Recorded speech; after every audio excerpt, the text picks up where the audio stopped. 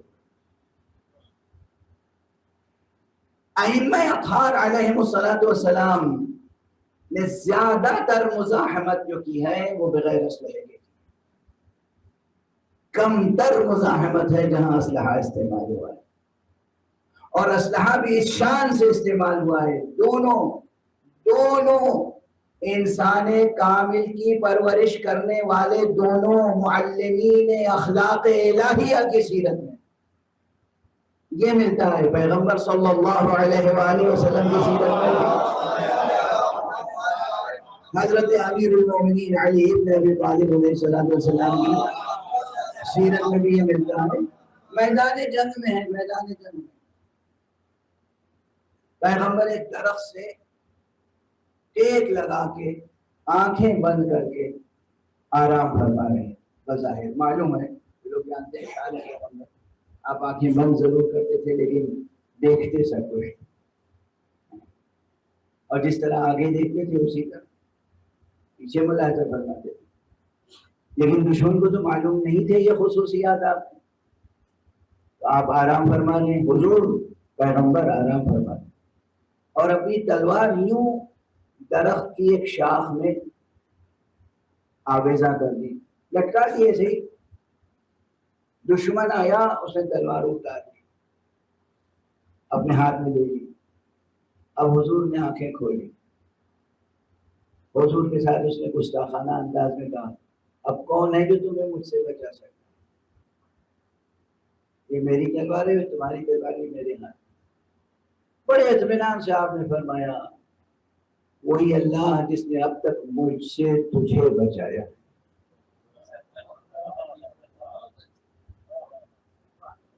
اب بعین یہی جواب امیر المومنین علی بن ابی طالب علیہ السلام کا ان کے ساتھ یہ ہے واقعہ. علامہ شیخ عباس قمی نے فرمایا کہ ایک جنگ تھی، اور یہ سو نہیں رہے تھے، آرام نہیں فرما رہے تھے. مولانا کی گھوڑے پر تشریف فرما جنگ کر رہے ہیں، اور یہ عرض کروں کہ کم تر ہی حضرت علی علیہ السلام گھوڑے پہ جا کے جنگ کرتے، کم تر. خود آپ سے پوچھا گیا، خود زیادہ تر آپ پیادہ پا جاتے تھے، اور پوچھا گیا آپ سے کسی موقع پر کہ آپ جنگوں میں پیادہ تشریف لے جاتے ہیں؟ کہاں، گھوڑے کی ضرورت تو ان کو ہوتی ہے جنہیں واپس پلٹنے کے لیے کوئی سہارا چاہیے. میں تو اللہ کی راہ میں جب جاتا ہوں تو جان انصاری کے ذریعے سے جاتا ہوں، شہادت کے ذریعے سے جاتا ہوں. تو آپ عموماً آپ کی خصوصیتوں میں سے یہ تھی کہ آپ کی جو زرہ تھی اس میں پشت پہ کچھ نہیں تھا، صرف سینے کی طرف زرہ تھی، اور گھوڑا پہ آپ تشریف لے جاتے. بہرحال اب اس روایت یہ ہے کہ آپ جنگ فرما رہے تھے. ایک شخص آیا دشمنوں میں سے اور اس نے کہا کہ یا ابوالحسن یا علی، میں نے سنا ہے کہ آپ سے کبھی بھی کوئی سوال کرے تو آپ جواب ضرور دیتے. کہا ہاں. اپنی تلوار مجھے دے دی. کہا یہ دے. آپ سمجھتے ہیں یہ منظر کیا؟ یہ معمول جنگ ہے، جنگ، میدان جنگ، تلواروں سے تلواریں ٹکرا رہی ہیں، اور وہ دشمن فوج کا سپاہی آگے کہتا ہے کہ علی اپنی تلوار دے دیجیے. کہ اسے تلوار لے لی تو کہا اب آپ کو مجھ سے کون بچا سکتا ہے؟ کہا جس نے ابھی، کہ اسے تلوار لے لی تو کہا اب آپ کو مجھ سے کون بچا سکتا ہے؟ کہا جس نے ابھی تک تجھ کو مجھ سے بچایا. اس ایک جملے نے اسے مجبور کیا تو اسے کہا اشہد ان لا الہ الا اللہ وحدہ لا شریک لہ واشہد ان محمدا عبدہ.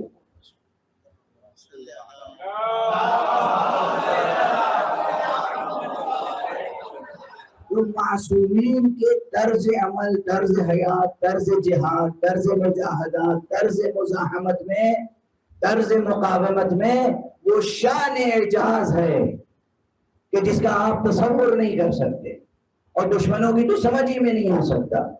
آج تو دنیا میں کوئی علی ابن ابی طالب نہیں ہے، لیکن آج دنیا کے طواغیت کے سامنے ان کے مکتب کے تربیت یافتہ علی خامنئی سمجھ میں نہیں آتے تو معصومین کیا سمجھنا ہے؟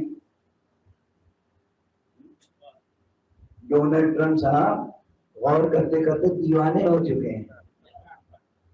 جنون سمجھ میں نہیں آتا یہ ایرانی قوم کیسی قوم ہے، یہ خامنئی کون شخصیت ہے، یہ کسی صورت سے میرے سامنے جھکتے کیوں نہیں ہیں، یہ سرنڈر کیوں نہیں ہوتے، میری دھمکیوں کا ان پہ اثر کیوں نہیں ہوتا. آپ غور فرما رہے ہیں یہ کون قوم ہے، کون سی قوم ہے، یہ کون رہبر ہے، یہ کون قائد ہے؟ یہ جو ائمہ اثنا عشر اور معصومین علیہم السلام محمد مصطفیٰ صلی اللہ علیہ وسلم ان کی سیرت کا مطالعہ کرنا، اسے جذب کرنا اور ان کے مکتب کا مطالعہ کر کے ان کے مکتب میں تربیت پا کر حتی الامکان یہ کوشش کرنا کہ ہم ان کے نقش قدم سے منحرف نہ ہونے پائیں، دنیا تک اسلام کو پہنچائیں، دنیا تک قرآن کو پہنچائیں، دنیا تک اللہ کی بات کو پہنچائیں، دنیا میں انسانی قدروں کو پروان چڑھائیں. آج بھی دیکھیے کہ ایران میں میدان جنگ میں بھی، حالات جنگ میں بھی دشمن جیسی عیاریاں کر رہا ہے. ایران نے کبھی کوئی عیاری نہیں کی، تمام اخلاقی قدروں کی حفاظت. عام حالات میں، صلح کے حالات میں، امن کے حالات میں اخلاقی قدروں کی بات کرنا بہت آسان ہے، لیکن میدان جنگ میں اخلاقی قدروں کی حفاظت کرنا، عالمی قوانین کی پاسداری کرتے رہنا اور خود اپنا دفاع کرنا، جبکہ دشمن یہ اعلان کر رہا ہے برسر عام کہ ہمارے سامنے عالمی قوانین بھی کوئی حیثیت نہیں رکھتے، میری ذاتی پسند میرا معیار ہے. امریکہ کی طرف سے، ڈونلڈ ٹرمپ کی طرف سے یہ بات آئی، لیکن دوسری طرف کیا ہوا؟ اپنی بیمار خودی متورم خودی اس کا اظہار ڈونلڈ ٹرمپ کی طرف سے ہوا، لیکن آغائے خامنئی اور ملت ایران کی طرف سے، امت اسلامیہ کی طرف سے کیا ہوا مظاہرہ؟ تمام اخلاقی اقدار اور تمام جنگ کے اخلاقیات اور سیاسی اخلاقیات اور عالمی قوانین اور یو این کے تمام چارٹر کی ہر مرحلے پر پاسداری کرتے ہوئے مزاحمت کو جاری رکھا. یہ وہ تربیت ہے جو ائمہ معصومین علیہم السلام کے مکتب سے ملتی ہے.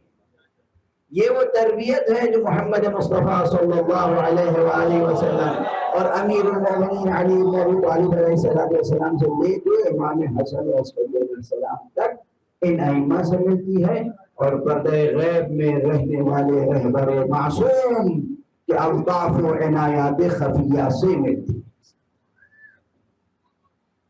اب چند فقرے براہ راست جناب آیت اللہ خامنئی کے تعلق سے عرض کرتے ہیں. لوگ مجھے کچھ بھی کہیں، دیوانہ کہیں یا دانا سمجھیں، سچائی یہ ہے کہ میں حضرت آیت اللہ خامنئی کو اولیاء اللہ ہی سے سمجھتا ہوں. وہ صرف ایک سیاسی قائد نہیں، اس فقیر نے انہیں چند مرتبہ لیکن بہت قریب سے دیکھا، ان کی خدمت میں باقیاتی کا شرف حاصل ہوا، اسباب تھے اس کے، کب حاضری کا شرف حاصل ہوا اور کیسے ہوا یہ تو ان کے دفتر والے خود ہی جانتے ہیں. بہت سی باتیں ہوئے جو حضرت آیت اللہ محسن قمی کو معلوم ہے، میرے کے درمیان راز ہے. بہت سی باتیں ہوئے کہ جو حضرت آیت اللہ شیخ محسن عراقی جانتے ہیں، پروردگار ان کا سایہ برقرار، یہ دونوں بزرگان جانتے ہیں.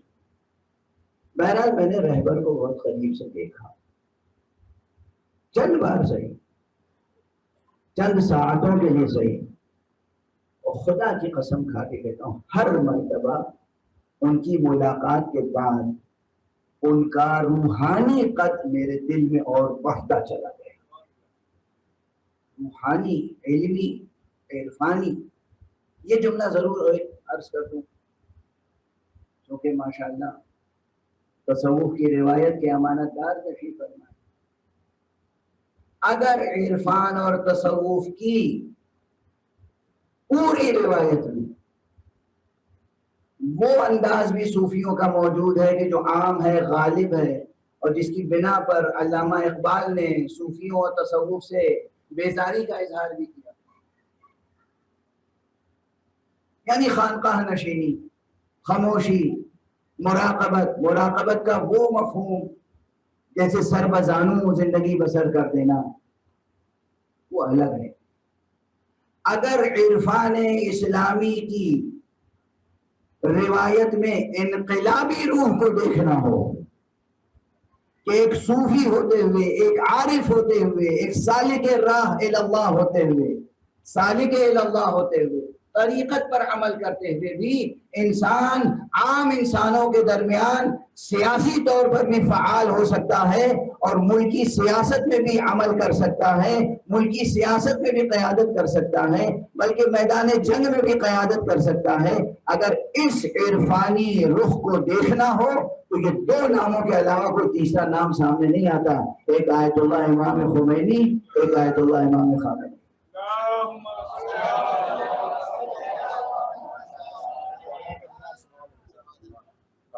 اولیاء اللہ میں سے تھے، عرفاء میں سے تھے، فلسفی تھے، شاعر تھے، ادیب تھے، فقیہ تھے، متکلم تھے، مفسر تھے، بہترین خطیب تھے، اور ساتھ ساتھ بہترین مربی تھے، مربی اخلاق، بہترین اخلاقی عرفانی روحانی شخصیت رکھتے تھے، اور اس سب کے ساتھ بہترین میدان جنگ کے مجاہد بھی تھے، میدان سیاست کے بھی کامیاب قائد رہے.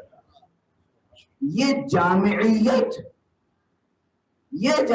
بتاتی ہے کہ براہ راست نہ صحیح بالواسطہ بھی اگر کوئی مکتب معصومین سے وابستہ ہو جائے تو انسانیت کے کمال کے درجے تک پہنچ سکتا ہے. یہ شخصیت کے جو بات ہیں یہ کسی ایک نشست میں اور ایک تقریر میں تمام ابعاد کا، تمام جہات و جوانب کا احاطہ ممکن نہیں ہے. بہت سی چیزیں ہوتی ہیں معاصرانہ چشمہ. خود میں، نجف میں، مشہد میں، ایران کے باہر بہت سے ایسے صاحبان امامہ بافضل جنہیں سمجھا جاتا ہے. حالانکہ کبھی کبھی بہت سے حضرات ایسے بافضل ہوتے ہیں کہ بعد میں وہ فضول کا حصہ بن جاتے ہیں، لیکن ایسے بافضل ہیں کہ جو اختلاف کرتے تھے ان کی قدر ناشناسی کرتے تھے، قدردانی میں کوتاہی کرتے تھے، اعتراف نہیں کرتے تھے. اب معاصرت کا وہ حجاب اٹھ چکا. اب میں سمجھتا ہوں کہ زیادہ سے زیادہ ان کی سیرت پر، ان کے کارناموں پر، ان کی خدمتوں پر غور کیا جائے گا. غیر جانبدارانہ انداز میں مقالے لکھے جائیں گے، کتابیں لکھی جائیں گی، تقریریں کی جائیں گی، ریسرچ پیپرز لکھے جائیں گے، اور تنہا خامنئی صاحب کی زندگی کے اتنے جہات و جوانب ہیں، کم سے کم 110 PhD تھیسس لکھے جا سکتے ہیں خامنئی صاحب کی خدمتوں اور ان کی شخصیت کے مختلف جہات و جوانب کے لحاظ سے. کم سے کم یوں ہی پروردگار کسی کو بلندی عطا نہیں فرماتا. میں اس جملے کو ختم کر رہا ہوں اپنی تقریر کہ آیت اللہ خامنئی اولیاء اللہ میں سے تھے اور ان کی زندگی اتنی بلند پایا تھی کہ شہادت سے کم تر موت انہیں زیب نہیں دیتی تھی. وہ شہید امت تھے، شہید راہ خدا تھے، شہید عشق محمد و آل محمد تھے، شہید اسلام تھے، شہید قرآن تھے. ہماری جانب سے ان کی روح کو ہزارہ سلام. والسلام علیکم ورحمۃ اللہ وبرکاتہ.